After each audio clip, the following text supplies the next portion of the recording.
Start Network is here. Hold no punches! I'm real revolutionary right now. Support this man, Black Media. He makes sure that our stories are told. Thank you for being the voice of Black America, Roland. Stay black. I love y'all. All momentum we have now, we have to keep this going. The video looks phenomenal. See, this difference between Black Star Network and Black-owned media and something like CNN. You can't be Black-owned media and be scared. It's time to be smart. Bring your eyeballs home. You dig?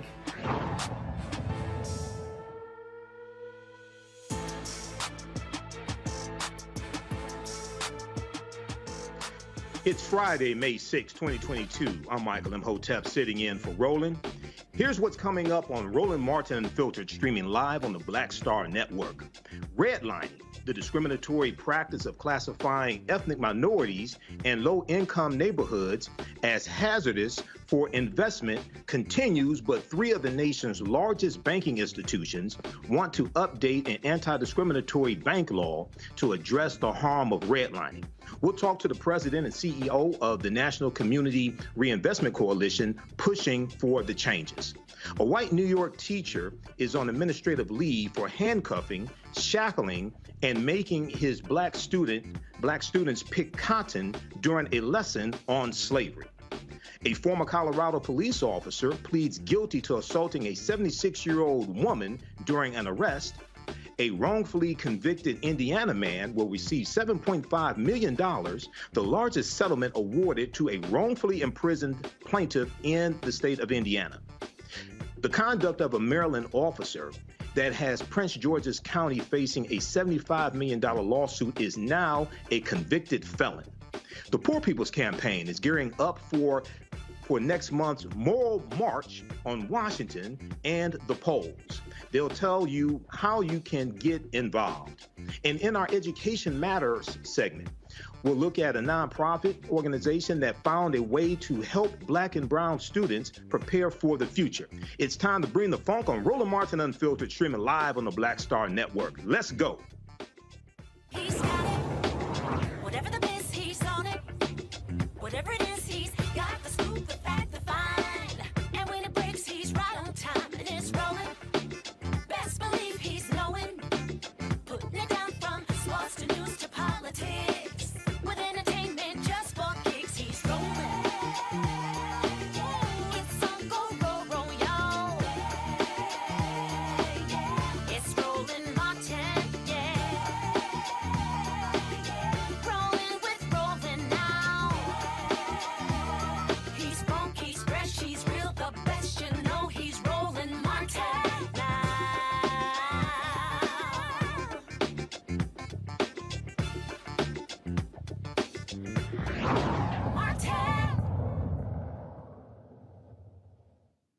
The three major U.S. banking regulators want to rewrite many outdated regulations tied to the Community Reinvestment Act, a decades-old banking law. Federal Reserve Board, the Federal Deposit Insurance Corporation, FDIC, and the Office of the Comptroller of the Currency believes the law designed to encourage lending to the poor and racial minorities in the areas where banks have branches needs revamping. FDIC Chairman Martin J. Grunberg said the substantial impact would come from modifying the act. The Board of Directors of the FDIC, jointly with the Board of Governors of the Federal Reserve System and the Controller of the Currency, is today acting on a Notice of Proposed Rulemaking, or NPR, to make comprehensive amendments to the Community Reinvestment Act regulations. This has been an ambitious undertaking. The proposed changes to CRA are substantial. They would significantly expand the scope and rigor of CRA and expand access to credit, investment, and basic banking services in low and moderate income communities across the United States. These communities have been the most severely impacted by the COVID-19 pandemic. For that reason, among others, action on this NPR takes on a particular urgency. Joining me now from Washington, D.C. is Jesse Van Toll, the president and CEO of the National Community Reinvestment Coalition. How are you doing today, Jesse? I'm doing very well. Thanks for having me, Michael. Honored to be here. All right. Thanks for joining us. So this is something very interesting. I remember back October 22nd, 2021, Attorney General Merrick Garland did a press conference to talk about this initiative. And what's interesting is that redlining, we know it's a practice that dates back to the 1930s, right? And coming from the federal government and the Homeowners Loan Corporation. Can you explain, redlining is illegal, so how is it still happening today?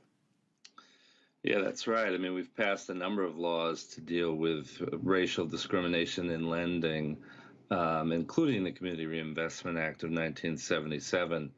But you see all different modern forms of redlining, something called reverse redlining, where people of color are not excluded from financial services, but they're actually targeted for financial services that are more predatory, more costly, less good, frankly, than the best alternative. So, CRA has been a critical part of addressing that. On Thursday, the regulators proposed a much-needed update to CRA to reflect the fact that, changes in the financial services landscape. A lot of banking is no longer done in the bank branch, and what they're trying to do is breathe life into this regulation in some new ways. Okay, so this is another example of how the law has to catch up to the technology, right? I was reading an article back from October 22nd, 2021 from CBS News, Justice Department to investigate, quote unquote, digital redlining in lending. Okay, so this sounds like an example of how the law has to catch up to the technology. Is that what we're looking at? That's right. I mean, the law is an examination of banks for their lending practices, but it examines them where they have branches. And we know that a great many banks today are doing a lot of their business online with customers. There are entire banks that have no branches. They're online banks. And those banks were getting examined under CRA just in their headquarter city. Many of them are headquartered in places like Salt Lake City for tax reasons. And so there wasn't really a robust examination of their lending practices, their investment practices, and how they were providing banking services to people. And this update would change that, would fix that. There's some things it doesn't do that would require legislative changes to the law, and that's covering companies like mortgage companies or non-banks that don't take deposits. Those are still not covered by CRA. They are covered by other fair lending laws, but those companies don't have the same kind of obligation to affirmatively serve communities that historically have been redlined. Okay, so here are the key elements of the law the banks want to see changed. Okay, we have expand access to credit investment and basic banking services in low and moderate income communities, adapt to changes in the banking industry, including internet and mobile banking, provide greater clarity, consistency, and transparency, tailor Community Reinvestment Act's evaluations and data collection to bank size and type, and maintain a unified approach. So, Jesse, can you explain to our audience, oftentimes we focus on the racial wealth gap. Can you talk about how the Department of Justice, led by Attorney General Merrick Garland, attacking this digital redlining will help close the racial wealth gap? Yeah, it's so we see a number of institutions not covered by CRA, not covered by fair lending laws in the way that they're serving people of color, Black people, Latinos.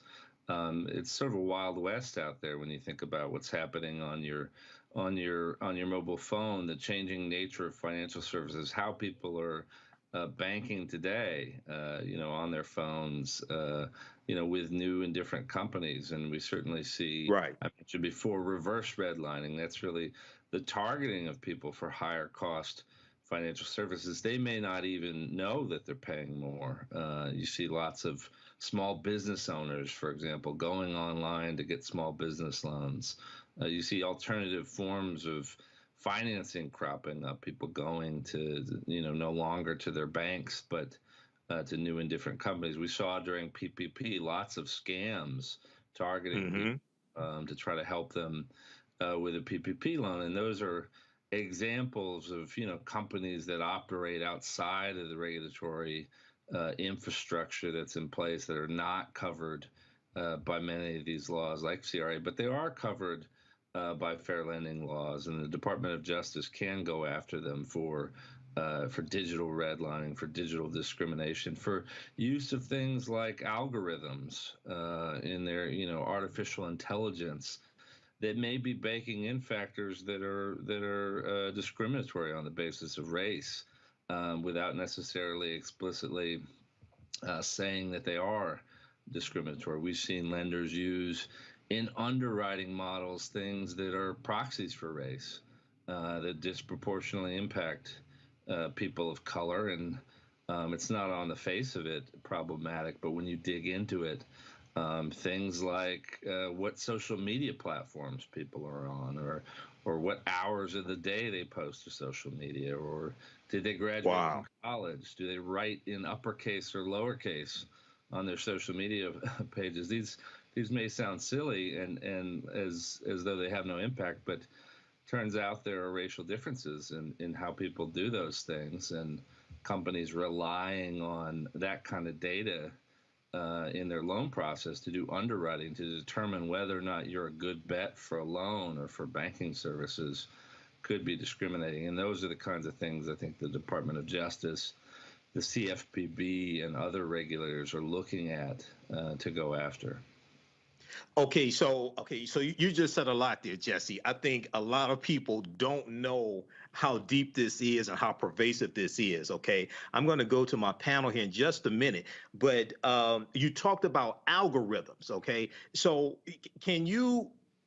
I mean, we talk about driving while black and walking while black, things like this. But okay, explain the algorithms and how the algorithms can discriminate against African Americans who are applying for bank loans, et cetera. Well, sure, a couple of different things. So, increasingly, fintech companies and including a lot of banks are using, sort of big data, machine learning, artificial intelligence to figure out whether they think someone's creditworthy and a good bet for a loan.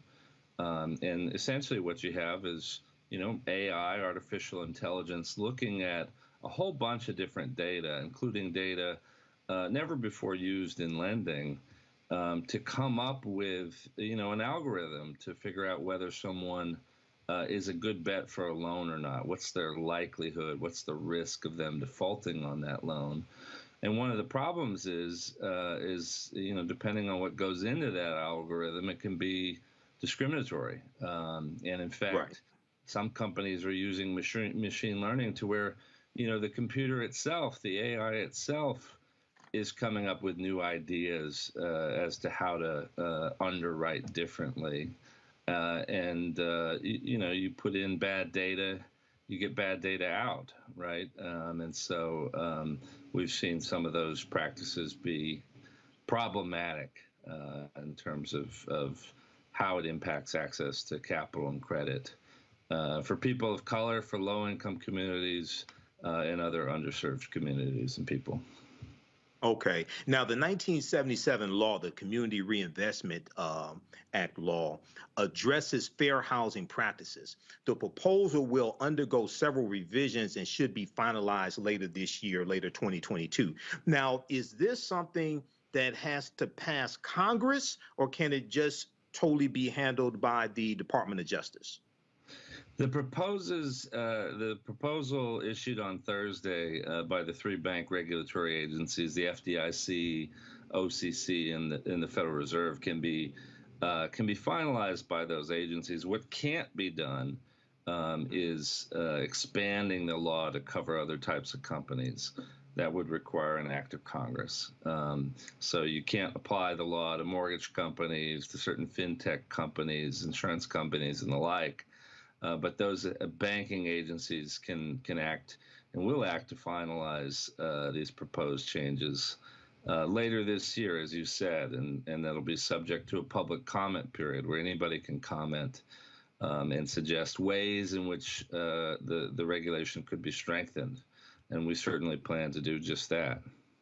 Okay, because I was wondering how this would also impact the lawsuit that Ben Crump just filed against Wells Fargo when it came to apparently the huge article from Bloomberg News from March 2022 about Wells Fargo only approving 47% of African Americans who were applying to refinance their home mortgages, which was much lower. They were the only, according to the analysis from Bloomberg News, they were the only mortgage lender to turn away more African Americans than they approved. So I was kind of wondering how this initiative here from the Department of Justice will affect that, if at all, or a bill has to pass Congress to address Wells Fargo if it is found by an independent study that Wells Fargo in fact only approved 47% and turned away more African Americans than they approved for refinancing their home mortgages.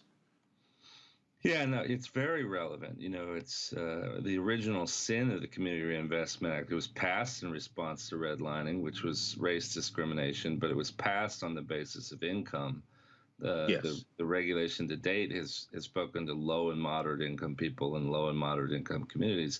And obviously there's, significant overlap there. But one of the things the regulators are proposing to do is to incorporate data on lending to people of color, including the kinds of statistics you just cited with regards to Wells Fargo, on the CRA exam to really look at that and include that as part of the analysis.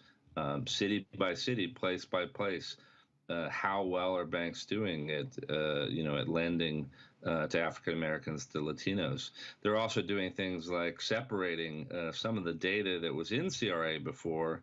The law speaks to low and moderate income people. Well, they're separating low from moderate and really looking at each distinctly.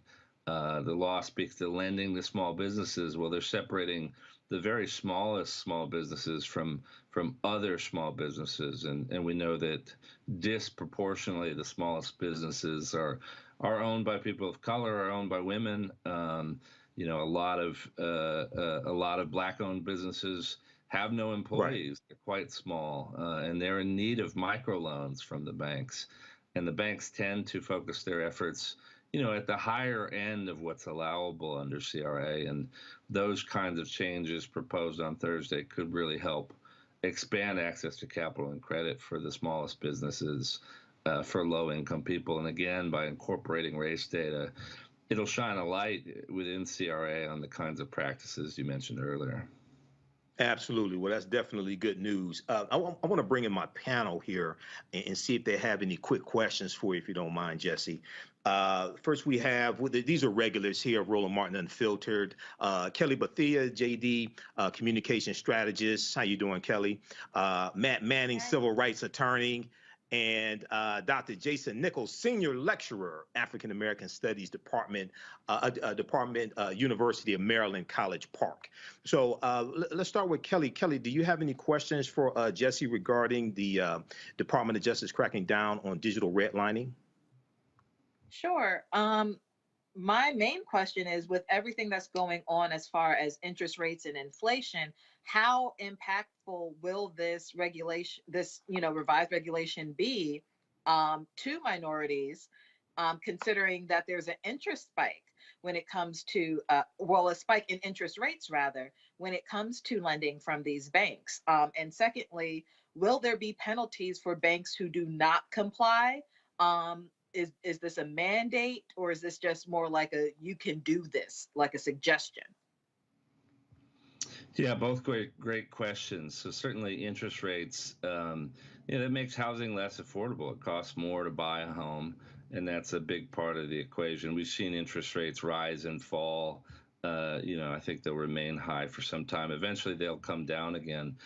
But one of the things that this law does, what CRA does, really encourages banks to establish programs to, to help people get loans, including things like special purpose credit programs, targeted lending programs to people of color that, come with them maybe lower interest rates. And in a lot of cases, things like down payment assistance. We know that having the money for a down payment is just as important, if not more important, than the interest rate in terms of being able to buy that home and that home being affordable to you. So yes, interest rates play a big role in whether houses are affordable or not.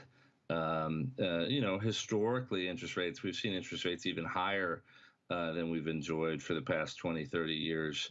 In the 70s, interest rates were in 7-8%, and people still bought homes. But there's no doubt that lower interest rates makes it more possible for people to buy a house. So certainly there's an interplay of these things. But CRA gives kind of a big nudge to banks to help figure that out, figure out lower interest rates or special programs.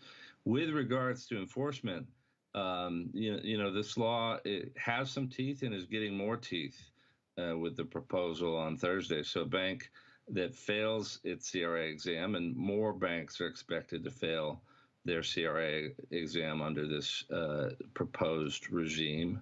A bank that fails is not allowed to open branches, not allowed to merge with other banks, is really in sort of the regulatory doghouse, so to speak. There are other consequences and impacts as well. Okay. Matt Manning, do you have a question for Jesse? I did. Jesse, thanks for being with us this evening and for explaining this issue to us.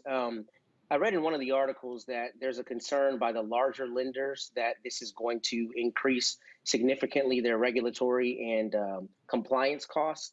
In your view, is that actually something that is a concern for those lenders, or is that more kind of a subterfuge and a way to push back against further regulation against those banks, particularly as it relates to, an interesting or thorny topic like lending to people of color, women, and other historically disadvantaged groups? Yeah, I'm not sure that banks have ever met a regulation that they liked and didn't think would increase their costs. I think obviously every regulation has a cost. The question is, what's the benefit? And I think here there's clearly a benefit to society of banks doing a better job of something that they should be doing on their own but are not. And that's being fair to people and investing in all communities and making loans to all people. And it's sad that 40 years after the original passage of this law, more than 40 years since passage of the Fair Housing Act, that we still have to mandate and legislate that banks treat people fairly, that they invest in minority communities, that they build affordable housing. So certainly there's a cost to doing this. I think it's far outweighed by the benefit to society of requiring these banks to do this. All right, and Jason, did you have a question for Jesse, Jason? Yes, I do. Thank you for being with us. I had a question. I was really blown away with your statement about algorithms and data collection. And so I was wondering, is this something that is systemic that we see with all banks, or is it something that you're seeing with just some individual banks where there's an individual banker who's looking at someone's loan application and decides to go to their social media? How widespread is this problem, and how does the regulation that the FDIC and the other regulators, how does that actually deal with the issue of data collection and algorithms and things that are leading to discrimination in that way? Yeah, so to be clear, there's laws and regulations that really govern what you're supposed to do when you make a loan to someone, right? There's things that banks are supposed to rely on. It's allowable to rely on your credit score, even though there are some problems with that, on things like your income. But what I was speaking to very specifically, fintech companies are really transforming the lending landscape. Folks like Square, PayPal, and others who are really transforming the way loans are made. And some of these companies, are fair and responsible, and others are using, novel approaches to underwrite a loan, looking at, sort of beyond your credit score, beyond your income, other factors. And, those are not automatically bad or good. Potentially looking at other things could expand some people's ability to get a loan. Something not included in a credit score is your history of making rental payments on time. And for most of us, starting out as renters, that's what you do. That's how you, how you're paying for housing every month. To not count that is a disadvantage. So there's possibilities to expand access by looking at other data, but some of it can be very problematic. And the regulators are absolutely looking at this and looking to crack down on some of the more problematic behaviors. All right, thanks, Jason. Okay, Jesse, well, look, we really appreciate this. And once again, everybody, Jesse Van Tol is the president and CEO of the National Community Reinvestment Coalition. How can people find out more about the National Community Reinvestment Coalition? Is there a website, social media platform, et cetera, they could get more information? Very easy, ncrc.org is our website, and they're also welcome to attend our national annual conference, June 13th and 14th in Washington, D.C., the Just Economy Conference. Okay, nrc.org, nrc.org? ncrc.org. ncrc.org. All right, Jesse, have a great day. Thanks for coming on Roland Thanks so much. Okay, the Biden-Harris administration is keeping its promise to relieve Americans from their student loan debt. So far, the Department of Education forgave 110,000 borrowers totaling around $6.8 billion under the Public Service Loan Forgiveness Program. The program became law in 2007 and is designed to forgive debts for people working for nonprofit organizations or government who made payments for 10 consecutive years. The program was full of technicalities, making it difficult for borrowers to see the relief. But the U.S. Department of Education made temporary changes to ensure better management of the plans. The deadline to apply for the updated program is October 31st, 2022. Okay. I know we're coming up here on a break. So this is Roland Martin Unfiltered on the Black Star Media Network. I'm Michael Imhotep. We'll be right back.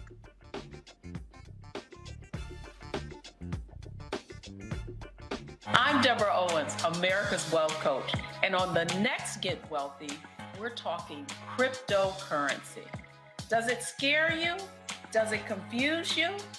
Well, Black Americans are investing in cryptocurrency more than anyone else. And on the next Get Wealthy, Professor Tanya Evans joins us to talk all things crypto. Crypto presents a really interesting opportunity for direct peer-to-peer access to the potential for extraordinary wealth. That's right here on Get Wealthy, only on Black Star Network.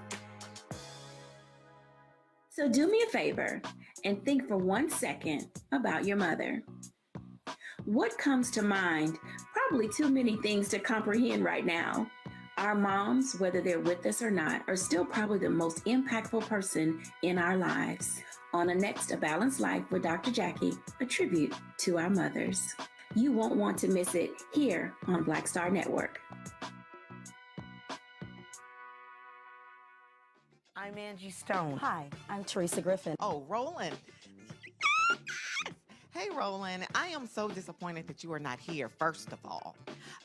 Where's our dance? It's like we get a dance in every time I see you. And so now you're not here for me to dance with, sir. You and your ascot. I need it. I need that in my life right now. Okay, I love you, Roland. What's up? I'm Lance Gross, and you're watching Roland Martin Unfiltered.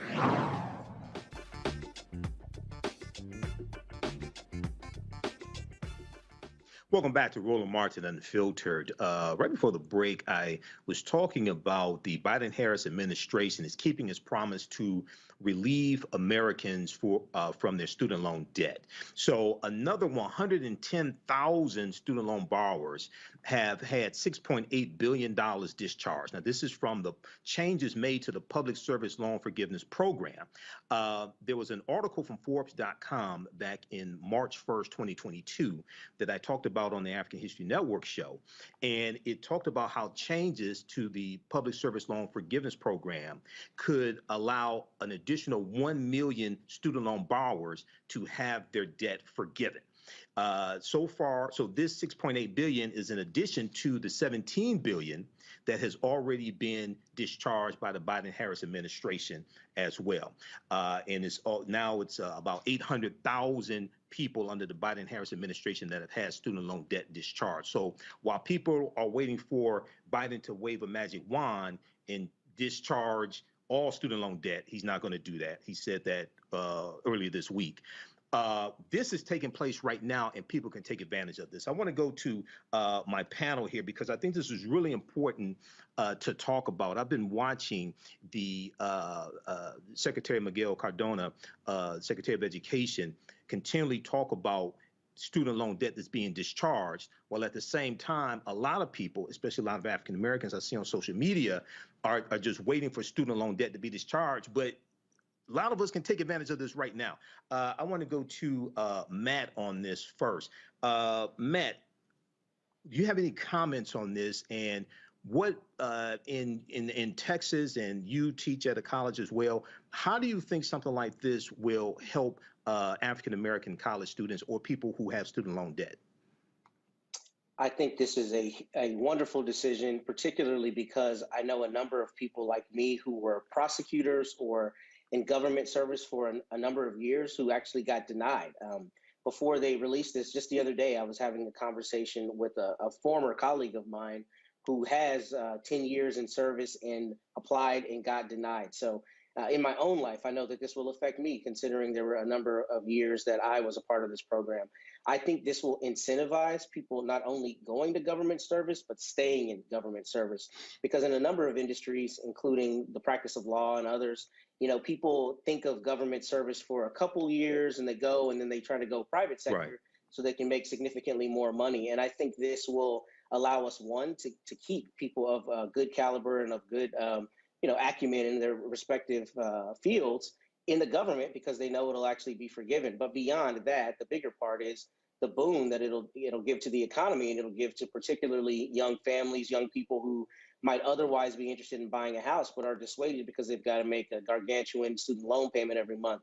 So I think this is a great thing. I think it's a great thing, particularly for graduates of like HBCUs and other people who are saddled by this debt, but who have been working in service of the government. I think it's a really, really good thing. And I also think that, it's a long time coming. I'm glad that they're keeping their promise on it. But if you look at the conversations that are being had about student loan forgiveness, there is a pretty clear demarcation with generations. I feel like younger people understand it. They feel almost like they were sold a bill of goods about getting an education and how to finance it. So they're behind student loan forgiveness. And I think that will continue to improve and permeate other generations once it's seen, the economic benefit that comes from it. So I think it's a very positive thing, and I'm glad to see them doing it. All right, excellent. I'm coming to you here in just a second, Kelly. If we look at this article here from Bloomberg.com, U.S. forgives $6.8 billion in public service worker student loans. It says the relief, which the Department of Education says will average about $60,000 per borrower, is being given after President Joe Biden made changes to the program in October 2021, under which nonprofit and government employees can have their federal student loan debt forgiven after 10 years or 120 payments. We know African American women disproportionately carry more student loan debt than graduated from undergraduate school than white students as well. What type of impact do you think this will have, Kelly? And do you think this will impact people that you know personally? That's a tricky question, only because I know a lot of people who are both with just the bachelor's degree, but also those with bachelor's and postgraduate degrees. So for those of my colleagues and associates and friends who have, who stop their education process, at least formal education process, with just the bachelor's degree, this will be huge for them because, like you said, the average amount of debt for someone with a bachelor's is around $60K. So that would help them a great deal. But on the other end of this, like myself and plenty of people who are on the postgraduate side of things, we're looking at six-figure debt that cannot be paid off in 10 years per se. Or rather, we can't afford to take the government job to do the 120 payments to pay it off in 10 years.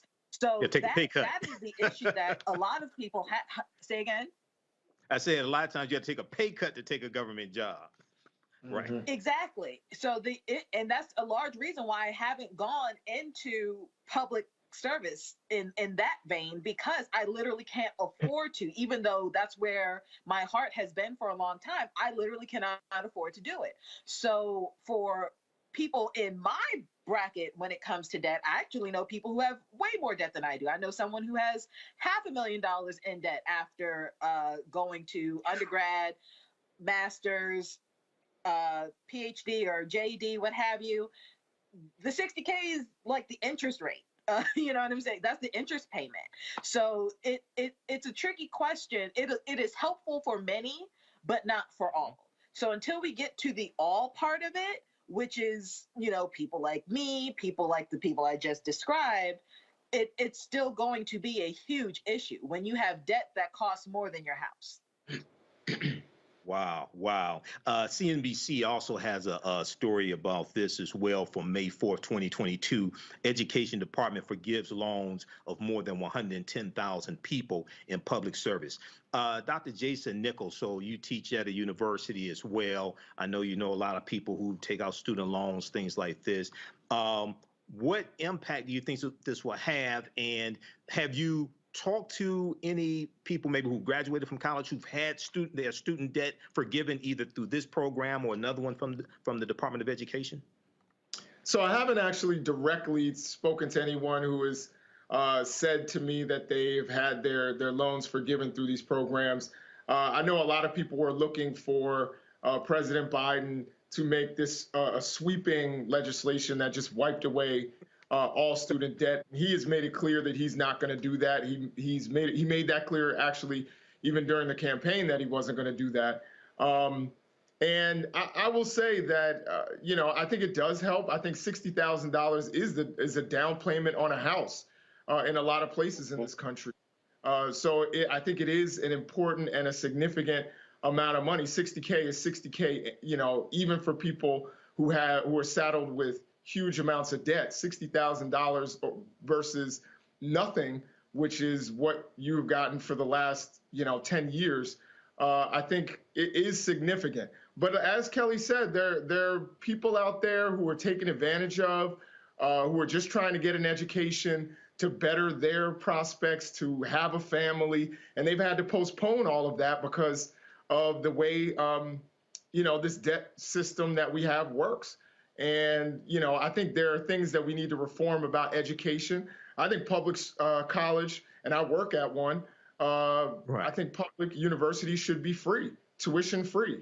You pay for the other services, but certainly tuition should be free, and we should find other ways. Now, I know, people will complain about taxes, but education betters society. A more educated society is a stronger and better society. And so I think that should be a benefit that all citizens have. And you can't say that we can't do it, because if you go to other countries in Europe and the Middle East, some places they actually pay you to be a student. They give you a stipend to study because they realize the value for society. So I think this goes into other pieces of legislation that could actually help people in the future so they won't be saddled with debt. Okay, thank you. Now, also, so people know, the article from Bloomberg.com goes on to say the White House has been looking into whether President Joe Biden has the legal authority to forgive student loan debt through executive action. White House Press Secretary Jen Psaki, we know she's leaving. We know Karine Jean-Pierre is going to be the new White House Press Secretary. But Jen Psaki said on Tuesday that the president was considering limiting his student loan forgiveness program to Americans earning less than $125,000. Forgiveness of $10,000 per borrower would clear loans for 15 million borrowers. And also, I encourage people to read the article from BusinessInsider.com that came out yesterday. Former Obama lawyer says Biden likely does not have the legal standing to cancel student debt broadly. This was picked up from the Wall Street Journal, so check that out as well. Okay, a next story here, and I've been following this a little bit as well. The search for a murder suspect and an Alabama corrections officer is now focused in Tennessee, where the couple's getaway vehicle was found. Casey Cole White and Vicky White, who are unrelated, vanished from the jail last Friday. Vicky was supposed to be transporting the inmate to the court for a mental health evaluation. They ditched a patrol car and have not been seen since.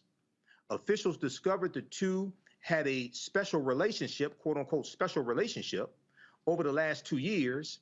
She even visited him in prison and gave him special privileges and food. Vicky put in retirement paperwork and sold her house recently. They both have warrants and they are considered armed and dangerous. And we see the video of the getaway here, and we see their pictures here as well. I want to go to my panel on this because when I first heard about this story, I didn't want to jump to conclusions, but I said, I think they got a little something going on. So we have two attorneys and a professor, a historian here. So let's go to Kelly on this one. Let's go with Kelly. So Kelly, what have you been following this story? What you think about this? I mean, I perused it, right? Like I wasn't fully invested because, like you said, when I first heard it, I was just like, oh, they're together. This is like a Bonnie and Clyde situation. And I figured they would be caught relatively soon and we'd go about our day. I'm more surprised that this is not the case. Like they are still on the run. All we have found of them is a car that is clearly abandoned. So I don't know what to think other than they're going to get caught eventually. You know, right. I'm curious to see how the police are going to interact with them. You know what I mean? Like we are dealing with a convicted felon and a soon to be convicted felon. How is the police going to interact with this white couple when they are armed and dangerous, right? Right. That is something that I'm curious to see, as opposed to, you know, yet another Black person killed for just existing. Exactly. Let's go to Matt on this. You know, I saw the story on Good Morning America. I saw the sheriff, it was either this morning or yesterday morning, and the sheriff had a message for them. He said, Vicky, you know how this is going to end up. You know, you've been down this road before. You know, they've chased down criminals before who escaped from prison. He said you should just turn yourself in. So Matt, what are your thoughts on this one here? I think this is going to make a good movie too, but what are your thoughts on this, Matt? Well, I will tell you, brother, I long jumped to conclusions when I heard this. I said, I know exactly what's going on. She helped this man escape, and that's her boo. I can't be mad at her. Actually, I can, because as a lawyer, I'm sure she's gotten some advice, or has at least consulted counsel, because obviously it's very hard to hide. You know, particularly when your face is plastered everywhere all over the United States. And, you know, jokes aside, what I do think is really interesting about this and insidious in a way is there was a lot of plausible deniability. The media, at least the reports I saw at first, they were concerned that she had been maybe abducted or that something, you know, nefarious had happened, right? But what's interesting about that is they didn't start out with the evidence that would disabuse you of that notion. For instance, that she had put in retirement papers, that she had this long relationship with him. And I'm sure a lot of your people are thinking that is not the benefit of the doubt that a Black victim gets when a police officer shoots and kills him, right? They don't get that benefit of the doubt. They immediately start, denigrating them or trotting out everything they think that's been done negative in their life to indicate that this person wasn't actually a victim. So I do think from a media coverage standpoint, this is instructive to further show the point that we see, that when it comes to white people, often there's a benefit of the doubt. But as it relates to them staying on the lam and not getting caught, I don't think it'll be too long before they're caught. And I think they will look very foolish in court because this is very obvious, like that they, perpetuated this ruse. So some lawyer somewhere is going to make a lot of money off this, I'm sure.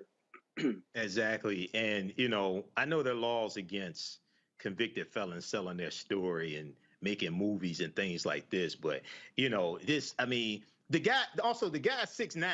So you can't just hire somebody who's 6'9", okay? A white guy 6'9", and his face is plastered everything. Everywhere. You can't just hide him. Jason, what do you think about this story? Well, the first thing I thought, a headline flashed in my head, and that is, the whites are at it again. And of course, I mean Casey and Vicky White. I wasn't Casey and Vicky White. But this white couple, Casey and Vicky, they really, first of all, just being someone who's watched a lot of those kinds of movies, this is going to be just like prison because they're not really free. Whenever you're on the run, and whenever you're an escaped convict, it's another form of prison.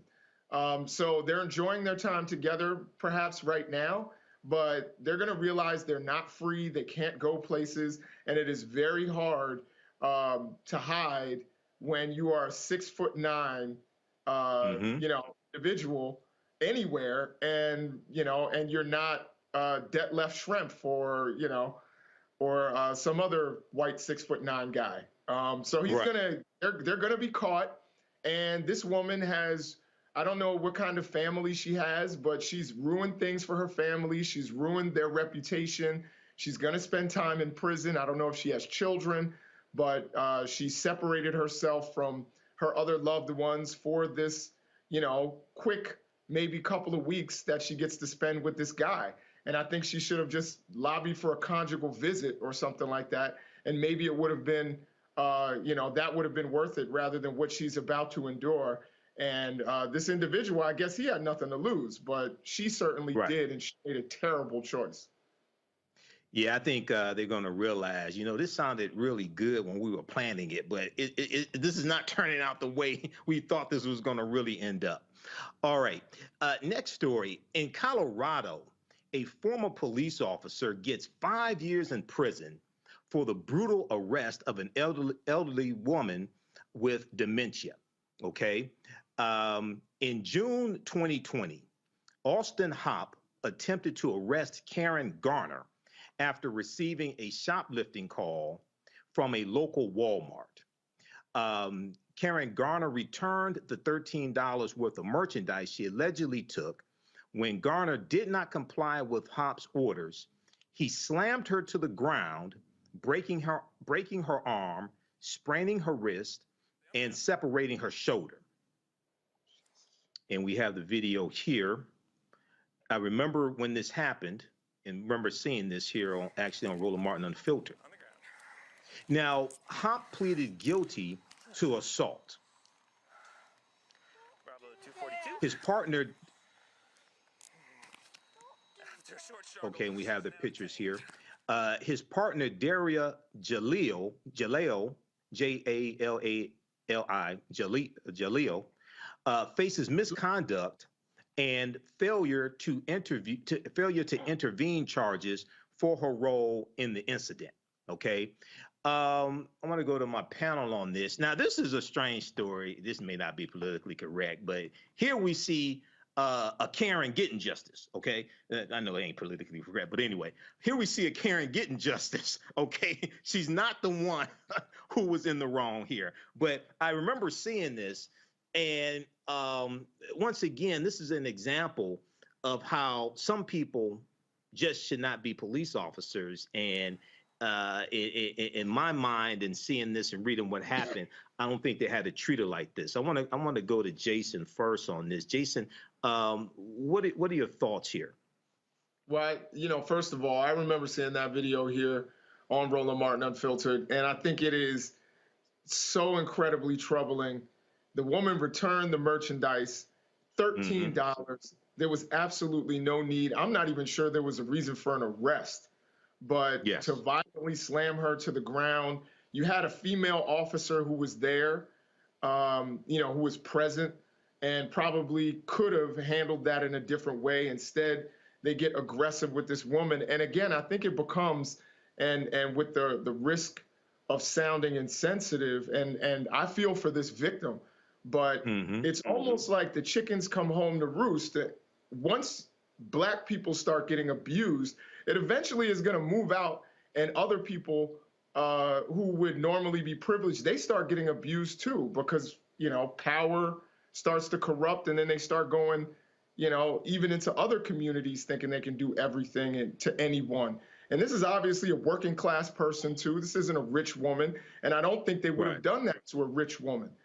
So there's a class element here that needs to be spoken of. Yes, she's white, but she's obviously not rich if she's shoplifting $13 worth of merchandise. So instead of actually having any kind of compassion, I'm not even, sure that person, like I said, should have been arrested. Instead of having compassion, you slam her to the ground, and then you do what we're seeing on the screen. To me, it's despicable, and that guy should be in prison.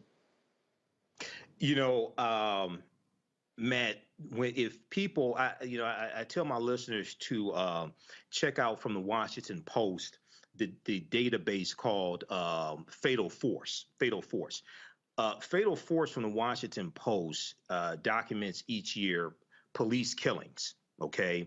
And they have them broken down by race, whether the suspect was unarmed, armed, what type of weapon they had, things like this.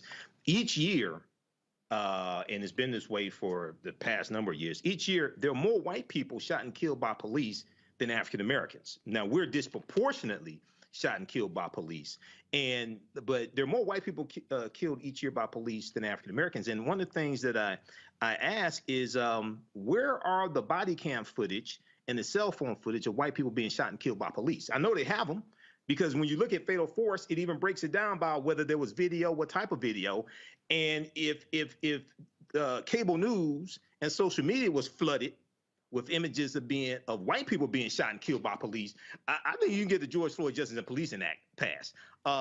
Go ahead, Matt. You're exactly right, Michael, and I think that's important. I actually, in my career, have had more white civil rights clients than I have Black civil rights clients.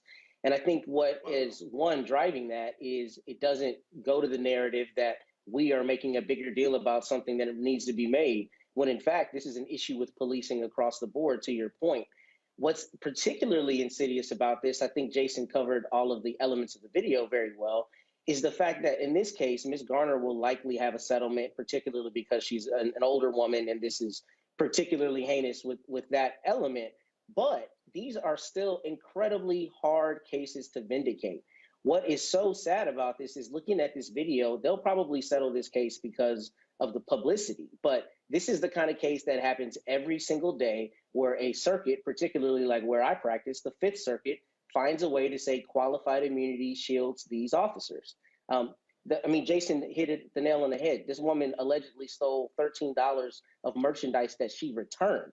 The idea that an officer even taking her into custody, let alone with force, would be justified and okay following that is absurd, right, to just normal people.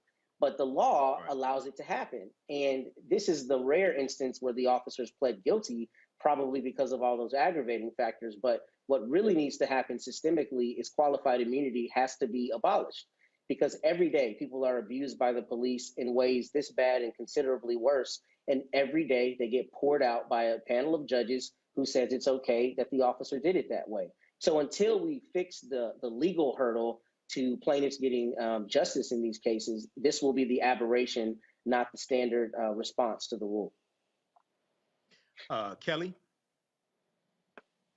I echo the sentiments of everyone here. This story hits different for me because I have a soft spot for the elderly, period. Like, you just need to respect your elders. But the fact that this woman also had dementia and she was still treated in this way is just another level of just rage that I feel on behalf of the victim in this case, white, black, or indifferent. Like what Jason said regarding how it feels like this is, you know, kind of trickling outward away from just assaulting Black people as in your capacity as police officers. It reminds me of kind of how, like, we as the Black community were just warning about how the war on drugs was just, you know, it wasn't a war on drugs. It was a very racist, insidious system of, you know, incarceration, et cetera, et cetera. But as soon as it hit the suburbs, all of a sudden we now have rehab centers for people and things like that. I wonder what the repercussions will be once enough white people die at the hands of law enforcement. Hopefully that means we'll get some type of social work component to law enforcement. Hopefully that means we'll have some mental health component to law enforcement.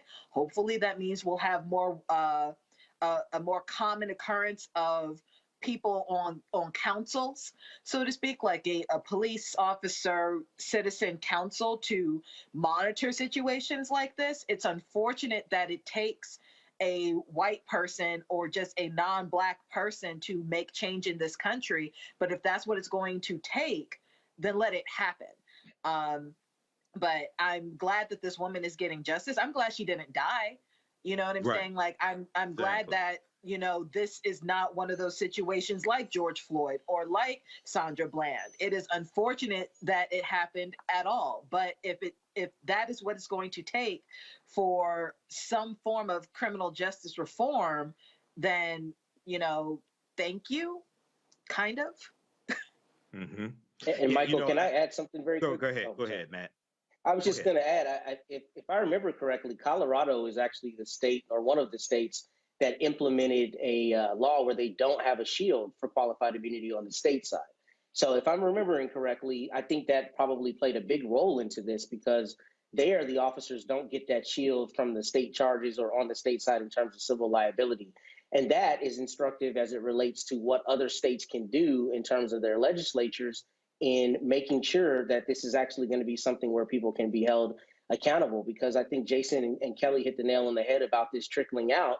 But frankly, you're not going to have an overall response to this until you start having wealthy, educated, well-to-do, well-heeled white people who are getting body slammed by the police, because then they'll make it a real issue. Whereas now it's always a one-off, that it is, you know, either a person of color or it's a person with dementia or someone else who doesn't fit the mold of the model citizen to whom this would never happen. Right. All right. The cop responsible for a $75 million civil suit against Prince George's County Police Department is facing up to 10 years in prison for his role in a traffic stop that left a man paralyzed. A Prince George's County judge found Bryant Strong guilty of second-degree assault, misconduct in office, and reckless endangerment charges. DeMonte Ward Blake was left paralyzed from the waist down and suffered a broken nose after the police dragged him to the ground, landed on his neck during a traffic stop in 2019. Officer Strong's sentencing is scheduled for July 21st, 2022. Next, we go to the Derek Chauvin plea deal. The ex-cop convicted in George Floyd's death agrees to a plea deal in the federal case against him. Wednesday, a judge accepted the plea deal between Derek Chauvin and federal authorities sentencing him to 20 to 25 years in prison for violating George Floyd's civil rights. This sentence will be served concurrently with his 22.5-year sentence from his murder conviction at the state level.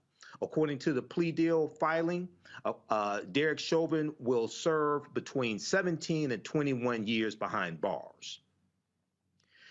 A pardoned Chicago man reaches a $7.5 million settlement with a northern Indiana city and former police officers for his 1996 wrongful conviction. Indiana Governor Eric Holcomb pardoned Keith Cooper in 2017 after spending more than 7 years in prison. Governor Holcomb said he believed Cooper was wrongfully convicted of an armed robbery where a teenager got shot. A judge later expunged Cooper's conviction. Cooper's attorney says the $7.5 million is the largest wrongful conviction settlement in Indiana history. Roland Martin and Filter will be right back after this break. You're watching the Black Star Network.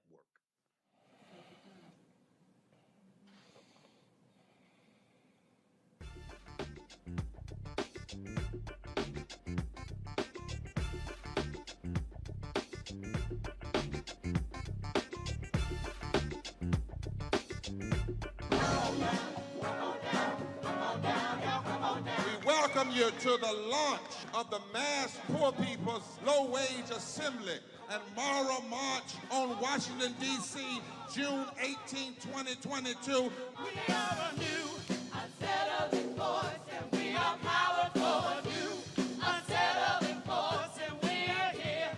We're rising up to demonstrate the compelling power that we, poor and low-income people, have to reconstruct society from the bottom up. And we need to do it with the loudest voices possible, the biggest actions possible. Because we know that there is no scarcity in this land. The only scarcity is the moral will to do what's right. Hold on, just a little while longer. We are those with sub-minimum wage jobs who can't afford sky-high rent. People with disabilities are the fastest growing minority group. It's crazy to me that in 2021, it's still legal for workplaces to pay a sub-minimum wage to people with disabilities. There are still so much trial and tribulations that we go through as Indigenous people. We can't get a decent wage to sustain ourselves, nor can we get adequate housing. Veterans across this nation say enough is enough. We can't pat essential workers on the back on one day and then cut their health care the next day. Health is a political choice. What more do I need to do to prove that my voice is just as valuable as anyone else's? There are still forces in denial that would try to slow walk our transition to a clean economy and a just future for us all. We have an immoral system run by immoral people. But together we walk, and we fight. It's time for a change. Reconstruyamos esta gran nación. See, we are people of resilience. As we fight these interlocking injustices together, when we work together, mobilize together, and rise together, we become a voice for the voiceless, and we become an agent of change in a time where great change is needed. We need the third reconstruction to ensure that deaf people, people with disabilities, and all people can have the right to live and to thrive. We know what they are doing, but the question is, what are we going to do? Reconstruction begins when we change our mentality and say it's time for you to get your foot off of my neck.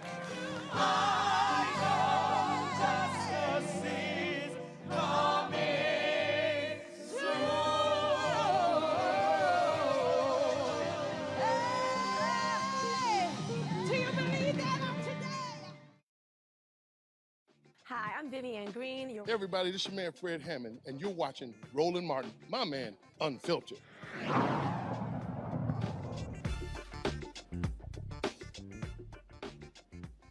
As Mother's Day approaches, we want to highlight the hardworking and courageous mothers in the Poor People's Campaign. On June 18th, the Poor People's and Low-Wage Workers Assembly and Moral March on Washington and to the polls will take place here in Washington, D.C. to represent the 140 million low-wage workers across the country. One of those folks helping to organize the march is Kenya Alcocer. Kenya is an undocumented organizer with Union de Vecinos, the East Side local of the Los Angeles Tenants Union. She crossed the desert from Mexico, where her family at the age of 3, and is now a leader in the California Poor People's Campaign and a steering committee member of the National Poor People's Campaign. Her goal is to improve housing security and living conditions for poor and dispossessed people in Los Angeles. Kenya Alcocer joins us from Los Angeles. How are you doing today, Kenya? I'm doing good. Thank you so much for having us here. All right. Thank you for coming on to Roland Martin Unfiltered. So, Kenya, tell people about the Poor People's and Low Wage Workers Assembly of Moral March on Washington, D.C. that's taking place June 18th. Tell people, why is this so important? You know, one of the things that I've learned through the campaign is that we can no longer be fighting by ourselves in our own issues. As a woman of color, as an undocumented immigrant, as a tenant, as a worker, I need to unite with all of our brothers and sisters to really push back against everything. The pandemic showed us that we are impacted by everything every day. And we need to be pushing for everything. We need to be fighting against systemic racism. We need to be fighting against poverty, ecological devastation, the war economy, militarism, and a very distorted moral narrative. And we've seen this, that the pandemic has it's possible to organize and to keep pushing back. Okay, now talk about the work that you do with the Los Angeles Tenants Union. So with Los Angeles Tenants Union, we are tenants that are coming together to organize ourselves. While we're being evicted illegally, while we are not giving the support that we need from our government, our city, state government, we are organizing, whether it's to put people back in their homes after they've been illegally evicted, whether it's doing projects of survival like food distribution, informing tenants of their rights, and continuing to push our lawmakers to ensure that tenants are not evicted because they have been burdened by the pandemic and they don't have jobs currently still. Okay, now when we look at, so what are some of the laws that you want passed in this current Congress, this current 117th Congress? We know Democrats control the House of Representatives, but in the Senate, it's a 50-50 Senate, and most bills in the Senate, you need 60 votes, which means you need 10 Republicans to vote for them. So what are maybe the top 2 or 3 bills that you want to get passed through Congress that will help the Poor People's Campaign? Well, I think that there are a lot of things that can be worked out, and I see that the Build Back Better bill was something that we were really pushing for because it addressed a lot of the needs of the nation. But right now, I think that we are asking for bills and money to be distributed to our communities. We are asking for bills that are helping tenants not be evicted, bills that are pushing back against some of the things that are happening in certain states. I mean, voter suppression is one of those things that we really need to stop in order for people to be able to voice their opinions and their votes towards things that they do want to happen in their communities. And these are things that I think the Poor People's Campaign has been addressing over the last 3-4 years, and we need to continue to push. We are seeing that there is no political will to do the things that the community needs and what community really wants. But there's political will for wars, and that is something that we're pushing back against. All this money that is being funded towards wars and it's defunding programs, it's something that. Okay, I think we're having a little technical difficulties here with Kenya. Okay, can you hear me, Kenya? All right. Yes. Okay, we have Kenya back. All right, so very quickly, then I'm going to go to our panel, see if they have any questions for you. Besides the march, which really draws attention to the issues and helps galvanize people around the issues and allows you to inform people about them, are you able to persuade any elected officials? Are you able to change the way they think and change their vote to actually get bills passed? Or have you all been able to do that in the past? We have. We have Barbara Lee that has been supporting with the third Reconstruction resolution. And I think that we've been having meetings with Congress and other politicians to really push back. I really do believe that the only way we're going to win this, it's with people uniting. And these mass mobilizations are only one part of the strategy to really change and shift the narrative of what's happening today and really change where the direction in which our nation is going. Okay, I'm going to go to my panel, see if they have any questions for you, Kenya. Let's start with Kelly. Kelly, do you have any questions for Kenya Alcocer? Sure. So I'm looking on the website now, and it appears that two of your partners are Repairs of the Breach and Cairo Center for Religions' Rights and Social Justice. Are there other partners that you would like to shout out that will be at the march or are helping fundraise for the march? And for us individuals, what can we do to help you further this cause outside of simply attending, for those of us who can't? Yes, so we have a lot of churches that are involved in this process from different denominations. I think that that's very important to shout out. Like, we have our Jewish brothers and sisters, Muslim brothers and sisters that are joining the campaign, Unitarian churches. It's not just a Christian-led movement, and we have folks that are non-faith-based that are also part of this. But we also have for example, here in Los Angeles, Black Lives Matter LA, that it's part of our coordinating committee and our steering committee. We have SEIU, who has the Fight for 15 that are working with us in this campaign. I mean, we have a lot of partners nationally, and we have a lot of folks here locally that are working towards this campaign. And as individuals, I think that that is important. If you want to support our campaign, you can do so by joining us at June 18th in December, or by helping a poor, dispossessed person to get there. We do have, you can go to the website and you can donate to get people out there. We're getting buses. Some of us from California are going to be driving 6 days there and back to really voice our opinions and to really be a part of this. It's really important for us to make sure that everybody who wants and needs to go there and wants to voice their opinion, it's welcome. All right, let's go to Matt. Matt, did you have a question for Kenya? I did. Kenya, my question for you is, what have you seen in terms of an infusion in energy or an optimism as it relates to the labor portion of this, particularly as we see the Amazon union success in Staten Island and I guess kind of more rumblings around the country? What is the sentiment right now about how that is going to continue helping workers and how we can leverage that momentum?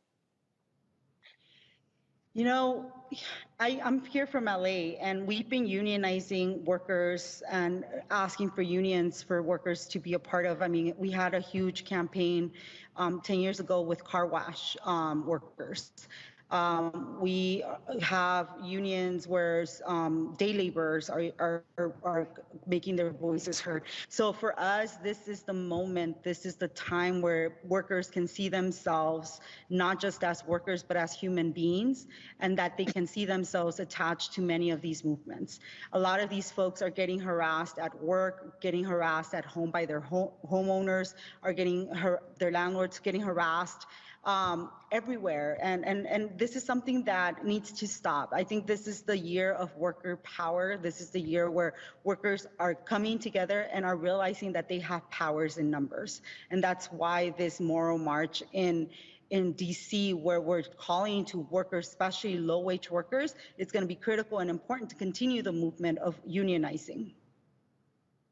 And Jason, did you have a question for Kenya? Yes, I did. Thank you, Kenya, for being with us and taking time, and for the work that you do out there in LA and nationwide. My question is on the political side of things. You talked earlier about convincing politicians to get involved. Obviously, with Build Back Better, that failed with Joe Manchin. I'm wondering, is there any effort to run your own candidates? I always tell my students that you don't have to always convince other politicians. You can also just run for office. So is there any effort to run your own candidates to get some of the results and to advocate for what it is that you would like to see? I'll just, as a sidebar, it really frustrates me that when I think of a disabled candidate, you know, the first person that comes to mind in government is Madison Cawthorn. And that frustrates me. We should have more representation of disabled people that are actually moral and actually stand for good things. But that's just a sidebar. And I wanted to see what your efforts were.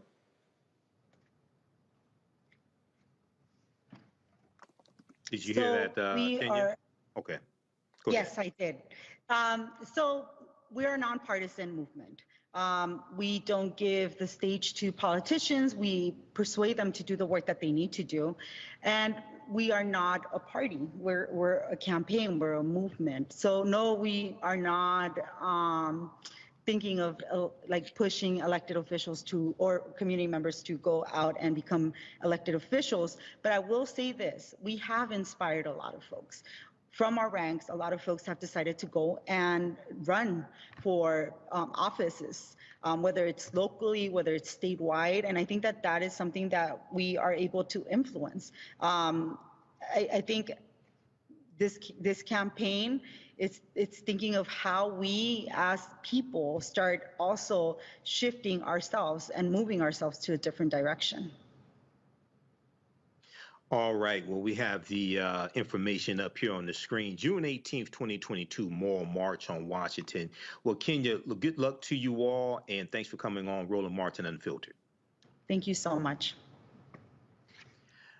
All right. We turn to North Carolina. North Carolina's highest court refuses to hear the appeal of the driving force behind the Poor People's Campaign. Reverend William Barber II was convicted of trespassing during a 2017 demonstration inside the legislative building. I think we have the video here.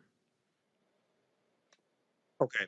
The decision comes after a December ruling by the Court of Appeals siding with the state, meaning Reverend William Barber II's second-degree trespass conviction is final. Jurors had found Reverend William Barber guilty after he led a call and response chant with roughly 50 people outside Senate Leader Phil Berger's office protesting poor health care spending. A Court of Appeals judge wrote the Barber's free speech rights were not harmed by his arrest, stating he, quote, was not expelled from the General Assembly for the content of his words. He was removed for their volume, end quote. Now, the North Carolina Supreme Court also granted the state attorney's request to dismiss the appeal motion for Barber's attorney. Roland Martin Unfiltered will be right back here on the Black Star Network.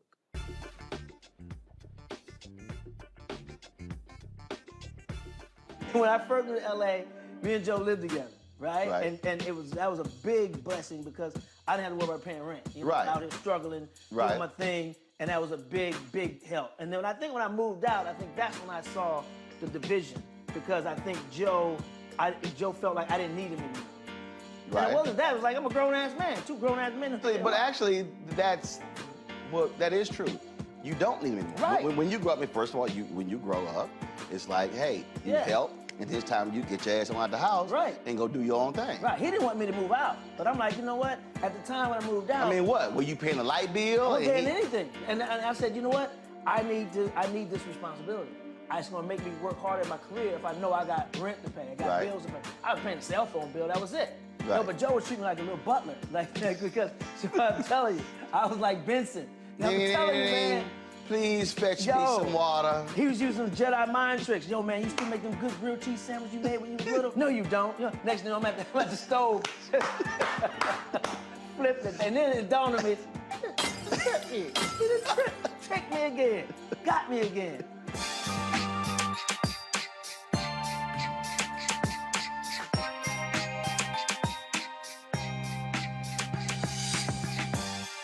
Hi, I'm Gavin Houston. Hey, what's up, y'all? It's your boy Jacob Lattimore, and you're now watching Roland Martin right now.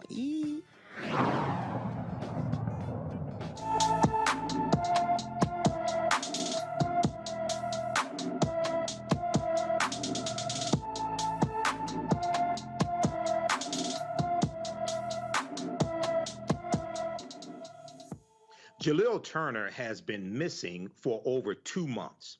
The 17-year-old was last seen on February 22nd in Bristol, Virginia.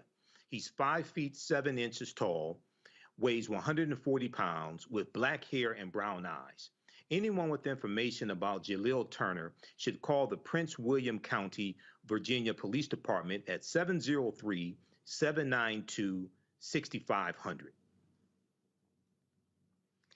Well, it's been confirmed that Kevin Samuels, the controversial self-proclaimed social media dating expert, has died. He was 56 years old.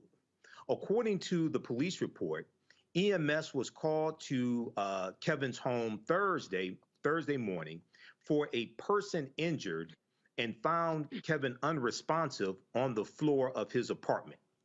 EMS transported him to a local hospital where he was pronounced dead.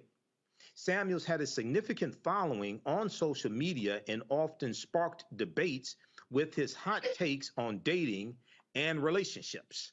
Okay, and that's to put it mildly. All right. So I had waited, I'm going to go to my panel on this here. I had waited to post about him passing away till I really got it confirmed. I know Roland Martin was trying to confirm it last night. We saw stories on social media. The information was very, very sketchy. It was like the man sitting next to the man sitting next to the man said something, or, you know, it was nobody's name for most of the reports. I read numerous articles, and I was trying to confirm it before I posted about it. I saw the article from NBC News this morning, and they actually talked to his mother. They got a confirmation from his mother. And I'm going to go to you first on this, Kelly, if you don't mind. They talked to his mother, and one of the sad things about it is his mother said, his mother's name is Beverly Samuels Birch. His mother said she found out that her son was dead from social media, and she was upset because the authorities didn't contact her or anything like this first off. So I know he's controversial. I really didn't follow him. The information I saw about him wasn't too flattering, wasn't too positive, but this is somebody who died, and he passed away Thursday morning. He passed away basically 3 days before Mother's Day. So now his mother has to deal with making funeral arrangements for her son, right before Mother's Day. So Kelly, you and I, we follow each other on Instagram, and I saw your Instagram post about Kevin Samuel. So did you have any comments on this? Of course I do. To the family of Kevin Samuels,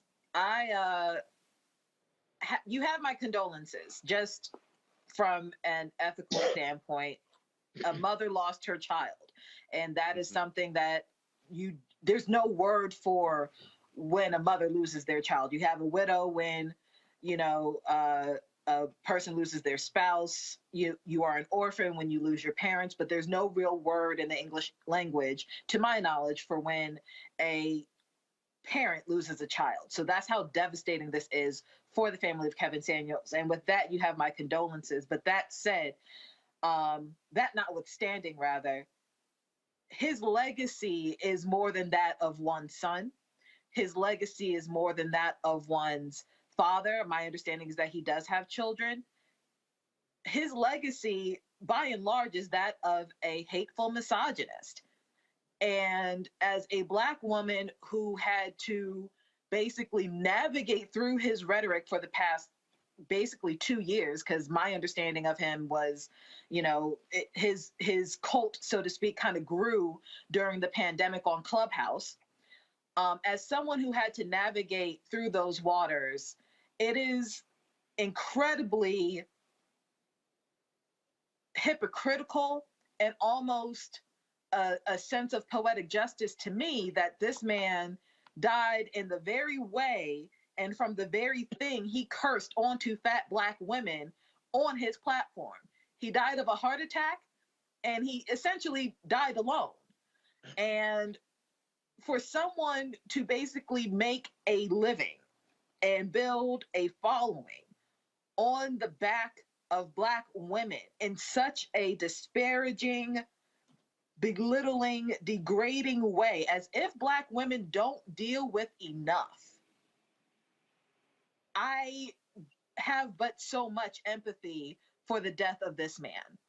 And let's just say, you know, people did get some help from him. You know, I saw some anecdotes of men who went to therapy because of him and women who lost weight because of him and things like that. That does not take away the bulk of his rhetoric, which is essentially that Black women were worthless, that they did not have value unless you ascribe to Eurocentric standards of beauty and society.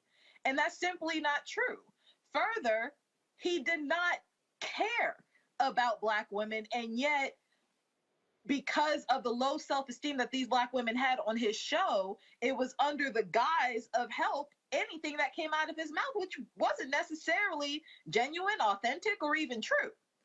So again, the fact he constantly pushed this notion that fat women were slovenly and had little to nothing to do with society. He went so far as to say last month that if you are over 35 and unmarried, that you are leftovers. And what got me was, you know, all of that notwithstanding, he insinuated that where's my quote? That basically you should not believe a child if they're accusing a family member if they're accusing the family member of molesting them or sexual assaulting them. And for me, that was kind of the straw that broke my back. Like, you can say whatever you want about dating, relationships, what have you, but you're talking about putting children in danger for the sake of the ego of a man. I do not ascribe to that logic. I do not ascribe to that rhetoric. And like I said at the beginning of this segment, while a mother lost a child, the rest of society lost something toxic. We disposed of something toxic yesterday. So with that, I say good riddance. All right. Next time, tell us how you really think, Kelly. Let's go to Matt. Let's go to Matt. Matt, did you follow Kevin Samuels? Did you?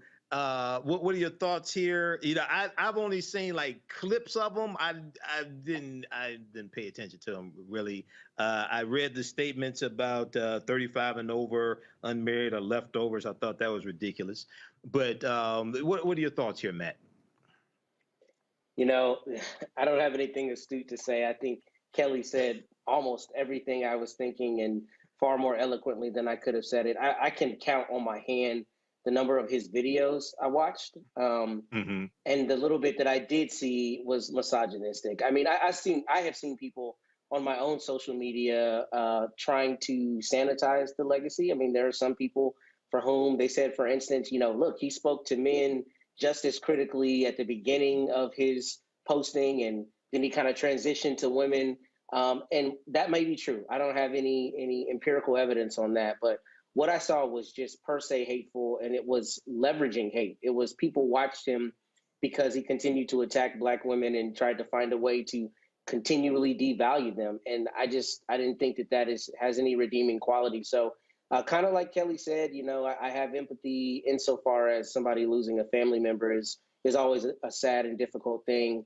But in terms of what he put out, the little bit that I saw, I didn't see much redeeming value in it. And, you know, we can't continue to allow that to happen. I think that, you know, there are things that can have entertainment value, things that can be relatively innocuous, but we cannot give license to somebody to attack Black women, particularly not only because we know how important and valuable and incredible Black women are, but because we are a community, right? Our community aesthetic shouldn't allow that to happen. And that's what this brother was doing in the few videos that I saw and in most of what was posted from my understanding. So my thoughts echo Kelly's sentiments. Well, Jason, you're a college professor and you teach African American studies. So have any arguments over Kevin Samuels' videos broken out in your classrooms between African American students at all? What I'm just wondering, because you know, in African American studies you deal with gender issues, you deal with misogyny, things like this. There was misogyny in the civil rights movement. You know, Roland's talked about that here. That's why Ella Baker was passed over for a permanent leadership position in Southern Christian Leadership Conference because, you know, Dr. King was a sexist and others were sexist. Go ahead, Jason. Yeah, no, absolutely. I mean, now you want me to kind of go in on the civil rights movement. No, I'm just asking. I'm not going to put you on the spot. I'll go down that rabbit hole, but I think that, women's legacy in the civil rights movement, a lot of my students come in not knowing who Ella Baker, Diane Nash, who they are, or even knowing names. They all know, John Lewis, but they don't know Diane Nash. But anyway, in terms of Kevin Samuels, I've been on social media and I've written posts since I've heard about his death and erased them all before I, press send, in part because I have this ethos that essentially, if I don't have anything good to say, I won't say anything at all, at least for 24 hours after you die. Because of what you said about his mother not knowing about his death, finding it out from social media, other family members might not know. And I wouldn't want for them to see, not that they would come across my social media magically, but for them to see the first thing is me trashing a dead guy. So like has already been stated, I have empathy for his mother. I have empathy for his family members. And maybe even a little bit for his fans, I don't know. But certainly what he said was damaging. And he monetized it. He wasn't just a guy with an opinion. He monetized destroying people's self-esteem. And to me, that's despicable, particularly when it's Black people. So, one of the points that Matt brought up was, did he, people say he disparaged Black men as well as Black women. And I don't think that makes it any better. I think as a matter of fact, say again, I'm sorry? I said, it really doesn't. I agree. Right, I think that, if there's been a people, whose self-esteem and self-worth has been attacked, it's been Black people. I would argue more Black women, but Black men as well. And so we don't need that kind of, cancer from within. Now, I will never wish death upon anybody. I don't wish death upon my worst enemy. But, I will also be honest about the part of your legacy that I know. I mean, he may have donated some of that money to good causes, and I'll leave it to those people to speak to the good parts of his character. And I hope that they step up and say good things, that the good things he was doing for his community or for his church or whatever. But as far as his public persona and his profession, I think that he did a lot of things that were damaging. And I think it's okay to acknowledge that while also acknowledging his humanity and the fact that he died at 56. He was a relatively young man. And there are people who can evolve. Even at 56 years old, you can still evolve. So he died young.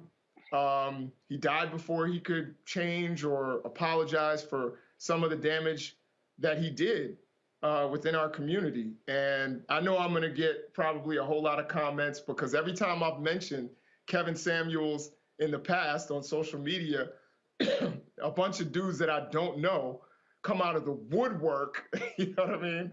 And it's like 85 comments, calling me a simp and all this and that. So I'm ready for it. I'm out there, so you can do that. And when I die, you can go and say he was a simp. But what I'm saying, like what you're saying right now, Jason, they're calling me bitter in the comments right now. That is my point. Like, you are reinforcing my point of the toxic waste that he has spilled upon the world, and with his passing, at least that faucet has stopped.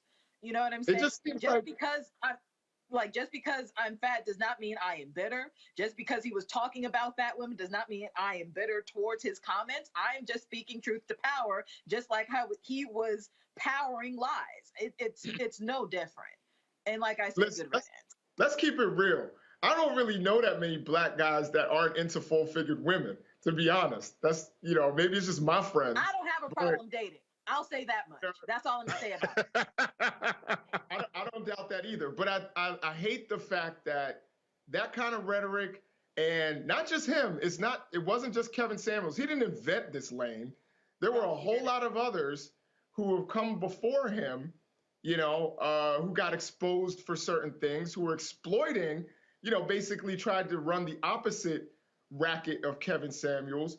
And, basically all it did was cause these kind of gender wars between Black men and Black women and having us fight each other when we need each other. And that was the frustrating thing for me. Exactly. All right, our next story takes us to Rochester, New York. And I talked about this on the African History Network show. In Rochester, New York, a white teacher is on administrative leave for allegedly making Black students pick cotton and shackling them as part of his social studies lesson. And this was a social studies lesson on slavery. Precious Tross, the mother of a 7th grader at Rochester School of the Arts, posted this video on Facebook. Okay, School of the Arts, my daughter, social studies teacher, grade 7th grade, count your days, how the hell you make my baby learn how to pick cotton seeds out of the cotton. And tell them not to sing that slavery song in your class, way in the water, and the little girl say, yes, massa, and the teacher gonna put his 2 fingers up and say, yes, I am massa. The Caucasian kids said, I'm not picking no seeds out no cotton. That's not my job, and throws it in the trash. And he's going to tell them to get on their Chromebooks, their tablets or Chromebooks, computers. Y'all see me in the morning, she said. The mother, Precious Tross. So in this story, New York Times has an article on this also. In this story, the teacher allegedly told the students to call him massa in the classroom, okay? The school district confirmed the lessons did happen and is investigating the matter. According to reports, the 20-year teaching veteran, Patrick Rausch, R-A-U-S-C-H, had students call him massa, M-A-S-S-A-H, massa. He also let white students stop when it came to picking the seeds out of the cotton. He let the white students stop, but forced the Black students to continue the activity. All right. I know we're coming up here on a break. You're watching Roland Martin Unfiltered on the Black Star Network. We'll be right back.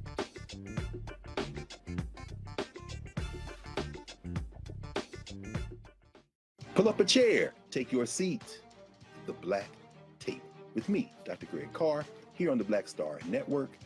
Every week, we'll take a deeper dive into the world we're living in.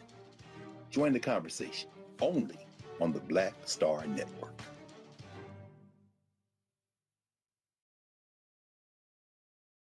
I'm Deborah Owens, America's Wealth Coach, and on the next Get Wealthy, we're talking cryptocurrency.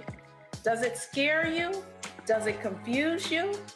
Well, Black Americans are investing in cryptocurrency more than anyone else. And on the next Get Wealthy, Professor Tanya Evans joins us to talk all things crypto. Crypto presents a really interesting opportunity for direct peer-to-peer access to the potential for extraordinary wealth. That's right here on Get Wealthy, only on Black Star Network. Peace and love, everybody. I'm Purple Wonder Love. Hey, I'm Donnie Simpson. What's up? I'm Lance Gross, and you're watching Roland Martin Unfiltered.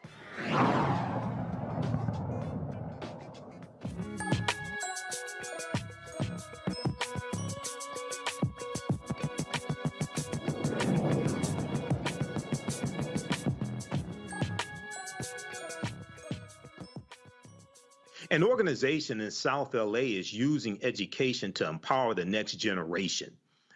The Sola I Can Foundation gives Black and Brown residents access to educational, technological, and economic opportunities. Sherry Francois, Chief Impact Officer and Executive Director of Sola Impact Foundation, joins us from Los Angeles. How are you doing today, Sherry? I am well. How are you? I'm all right. I'm all right. Thanks for coming on to Roland Martin Unfiltered. So tell us about the Sola I Can Foundation. What is it about, and how does it teach technology to Black and Brown students? The Sola I Can Foundation, it was established to create an environment and access to education and opportunity specifically for Black and Brown youth in South Los Angeles. We created the Technology Center because we realized that there's an incredible digital divide and a lack of access to additional education, after school education. And so we worked really hard to bring in a facility and develop a facility that would train and equip our students. We serve youth and young adults in technology skills that they just don't have access to, because a lot of that is pulled after school programming, STEM, STEAM, arts. They're pulled particularly in our school districts here in LA. And we wanted to make sure that there were no barriers to that and that there were no cost barriers to that. So we offer all of our programming free of charge. And so we're teaching and equipping our students with real world, practical, project-based skills in everything from animation, coding, computer engineering. We have a arts and entertainment path and an entrepreneurship path, because we believe that we're creating the next generation of Black and Brown tech professionals, entrepreneurs, and we expect within the next 5 to 10 years that they will be our next leaders. Excellent, excellent. Now, how long has the Sola I Can Foundation been in existence? We were established in 2017, so we're a relatively young foundation. But we knew that there was an incredible need to provide this.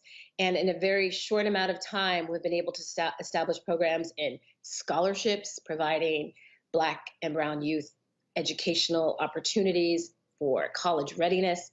We are providing financial literacy. And we understand that there's a basic need to understand savings and checking accounts, but we're not having enough conversations around the dinner table about what does it mean to become an investor? How do you build wealth? What is passive income? And so we feel that that's the real game changer, is to be able to provide that kind of education and having those conversations and planting those seeds. Because if we're going to make a dent in this, in combating generational poverty in our communities, this is where we believe we begin. Excellent, excellent. Now, I'm going to go to my panel here in just a minute here, but how many students do you currently have in the program? Right now, we serve roughly 500 students within the capacity of the Tech Center, but that also bleeds out to some of our other programming. We award 25 scholarships every year to college-bound Black and Brown students. We have additional workshops, and we're right now getting ready to expand our facility so that we can provide additional programming. So we expect to see over 1,000 students trained and skilled and supported every single year. Okay, now, and before I go to the panel, what are the age ranges also of the students? Is it elementary school, middle school, high school? How does that break down? Right now, because the programming that we're offering is, again, free of charge to high school and middle school, and we're excited to announce that we're going to be expanding and taking in students as young as 8 and offering adult programming for those that are looking to upskill, to train, to retrain, and perhaps new careers in technology. So it's a wide gamut, and we're going to be able to broaden that demographic, because as much as we have a demand here for youth programming, it's equally important, and there's the need to supply the same programming for adults and young adults for that matter. Okay, I want to go to my panel quickly here, see if they have a question for you. Let's start with Kelly. Kelly, did you have a question for Sherry? Sure. First of all, this is a phenomenal project, phenomenal organization, but is there a plan to scale this nationally in any way? Are there examples of something remotely like this in other metropolitan hubs? Hi, Kelly. Thanks.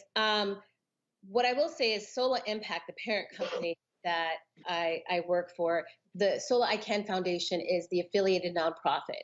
And Sola provides affordable housing to low-income communities, specifically to Brown and Black communities. And with the sole purpose of ensuring that they have safe, healthy, high-quality homes. With that, even though our current geographical area is South LA and Los Angeles, we plan to scale and take this model and mimic this model in other underinvested communities, needy communities throughout the country. And with that comes our affiliated nonprofit, the work that we do on the social impact side. And so building out technology centers like this around the country in communities that want it and need it is a goal of ours. Let's go to Matt. Matt, did you have a question for Sherry Francois? I did. Thanks for being with us, Sherry, and thanks for explaining the program. I'm particularly interested in the entrepreneurial part of it. So would you explain briefly, please, how it works, and does it include things like grants and other financial support for students who are in the program? If they have an idea, how do they actually get that idea to market? Do you guys facilitate that? Yes, we do. And I'm excited to talk about our entrepreneurship program. What we're doing is, and this is specifically for high school students right now, so many of our high school students they're so brilliant, right? We always say that it's not about ability, it's just opportunity. They already have these ideas. They're hustling. They are smart and ready to create their own companies. They just don't know how.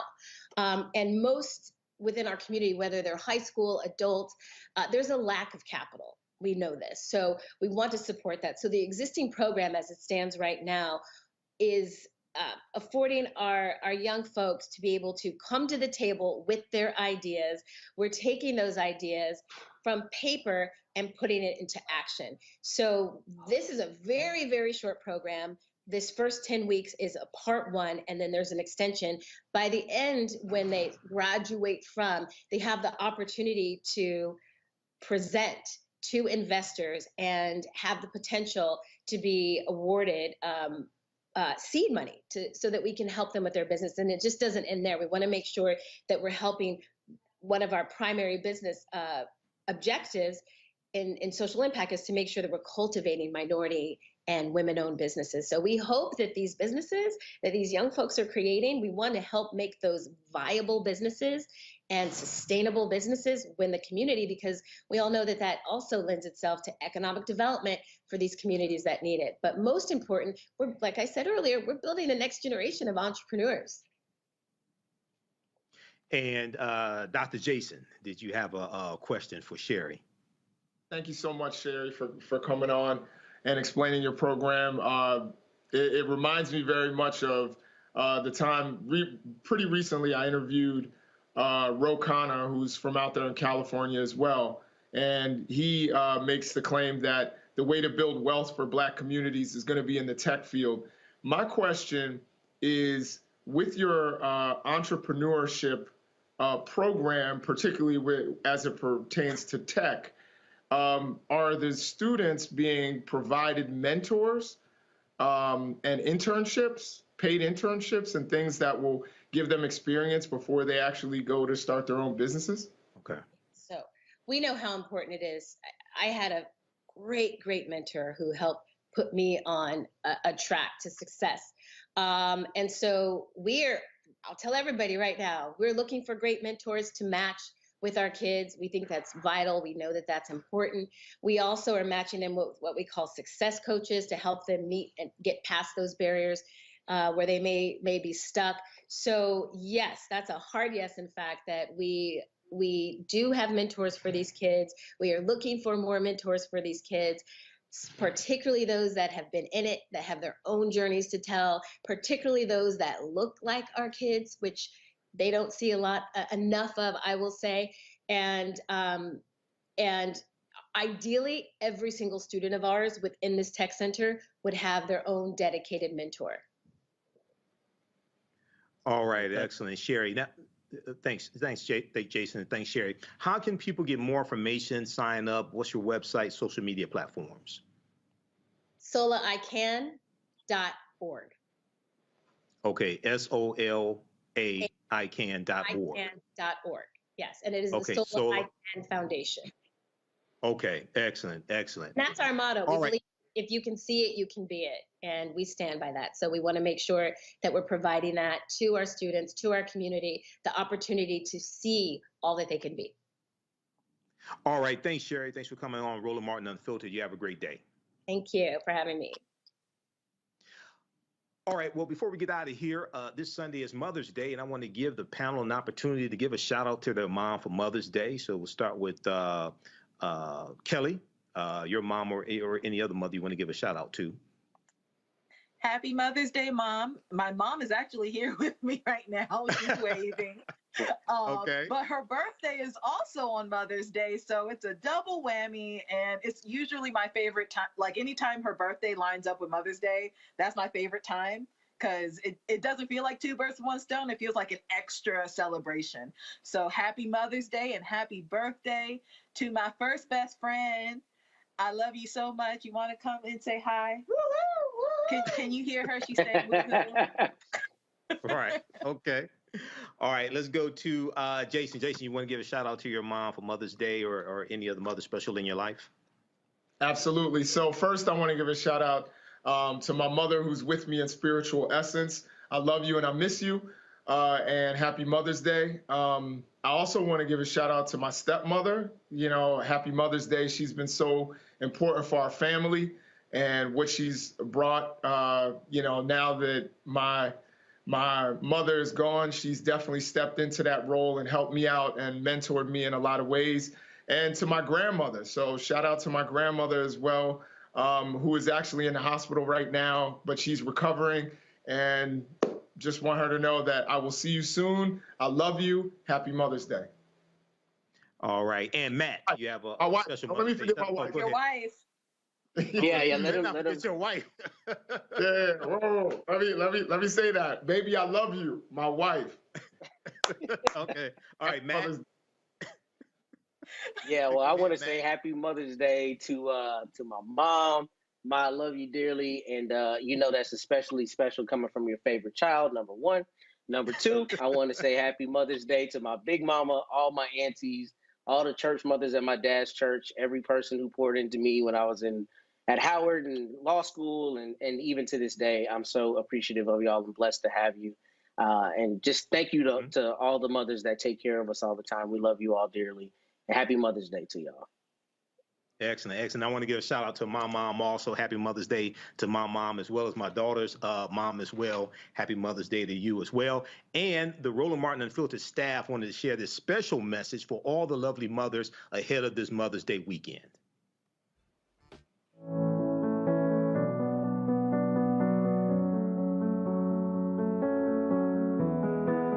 Hi, this is Carol Gant. I want to wish my mother, Natha Gant, and my sister, Clarissa Gant, a wonderful Mother's Day. I hope you have a great day. Love you both.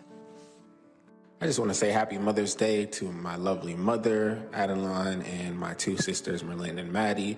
To say that you are the wind beneath my wings would be an understatement because you all have worked to craft the wings so I can soar. I thank you all for all the love and support that you carried and poured into me throughout my entire life, and just want to celebrate you on this Mother's Day. Happy Mother's Day. Love you all. Happy, happy Mother's Day to my fabulous, loving, kind, God-fearing mother, Queen Deb. You're an angel. Me and my siblings are so, so blessed to have you in our lives. Everyone you touch is impacted greatly. If I could just be half of the partner, friend, sister, mom that you are, I would be very proud of myself. She's not just beautiful, she's intelligent, and the Black Engineer of the Year. I'm so proud of you, Mom. Love you. Happy Mother's Day. I want to wish a happy Mother's Day to my mom, Zena. She has been there for me countless times.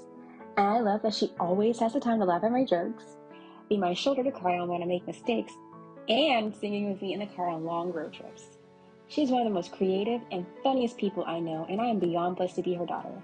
I love you, Mom, and happy Mother's Day. Happy Mother's Day, Mom. I love you with all of my heart. I appreciate everything that you've done for me and sacrificed for me. And one day I hope that I could reciprocate all of the efforts that you had for me. I want to give a special shout out to my mom, Crystal. Happy Mother's Day, Mom. You're the best mom that I have. Without you, I would be nothing. So, happy Mother's Day, Mom.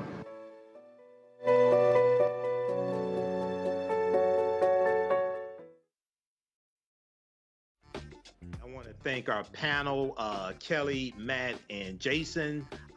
Everybody have a great weekend. I'm Michael Imhotep, sitting in for Roland Martin. Everybody have a great weekend. Happy Mother's Day. Holla.